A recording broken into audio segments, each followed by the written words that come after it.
Republicans meeting with President-elect Donald Trump as speculation swirls about his transition team and cabinet picks. Among those at Trump Tower today, the South Carolina Governor Nikki Haley, Chairman of the House Financial Services Committee Jeb Hensarling, and Florida Governor Rick Scott, as well as Senator Jeff Sessions. Governor Scott is now out front. And Governor, thanks. Very nice to see you in person. Nice to see you. And obviously, exciting time, is it? All for these you, changes. I know it is something that you were an early believer, very early. Back in January, you actually praised Donald Trump as in an op-ed for capturing the frustration of many Americans, as you put it. He's your friend. Yes. He's now taking over the White House, getting ready. You saw him today as president-elect. Has it sunk in for you yet that this happened?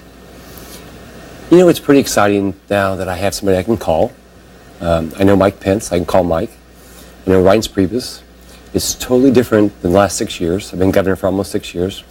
So that's pretty exciting. I'm very optimistic that we're going to see big change. I ran on my race in 2010 was similar to Donald's. I was a businessman, an outsider, and people elected me because they wanted to change in our state. I think that's why Donald got elected. They want to change nationally. So I'm excited now. Somebody that's going to help me with jobs. If I have a problem with EPA or transportation, I can call somebody, get a solution. So are you concerned at all that he is saying things like, I'm going to keep parts of Obamacare? He is going back, at least he seems so far, on some of his core campaign promises. Are those promises that you want to see him go back on? Well, if you look at the two things he's talked about, those are things that are not the core part of Obamacare.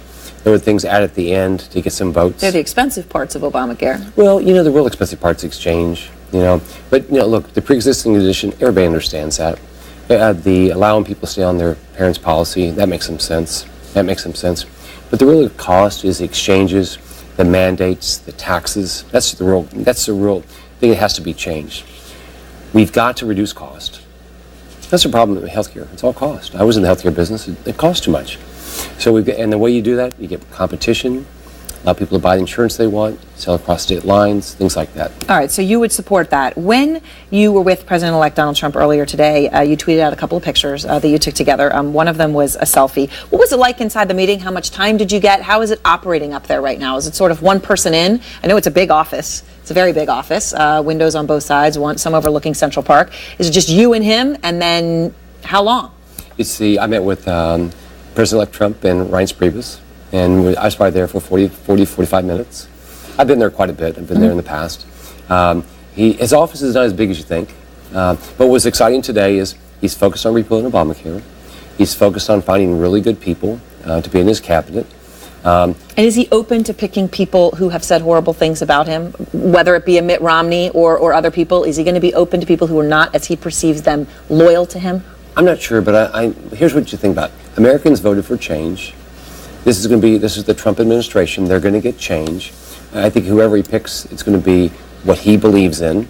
And so I think he's going to go out and try to find the best people. That's what he did in business. That was his success in business. He found good people. That's why he had success. I think he'll do the same thing with this. And you obviously know a lot about healthcare, as you point out. It's where you came from. You were mentioned as a possible cabinet pick there for HHS. Is that even on the table for you, or are you now getting ready to go for the Senate? So I've been clear. I've got 781 days to go in this job as governor. I want to finish my job as governor. That's what I ran on. I've got a lot of opportunities, I think, to continue to improve the state. We've added 1,222,000 jobs. We're beating my good friend Rick Perry in Texas now in jobs. I want to keep this going. I want to improve education. I want to keep people safe. I want to ffinish this job. All right. Well, I want to help him. I'll do anything I can to help him, but I want to finish this job. So other than taking a cabinet position. Yeah, all right. I'm going to help.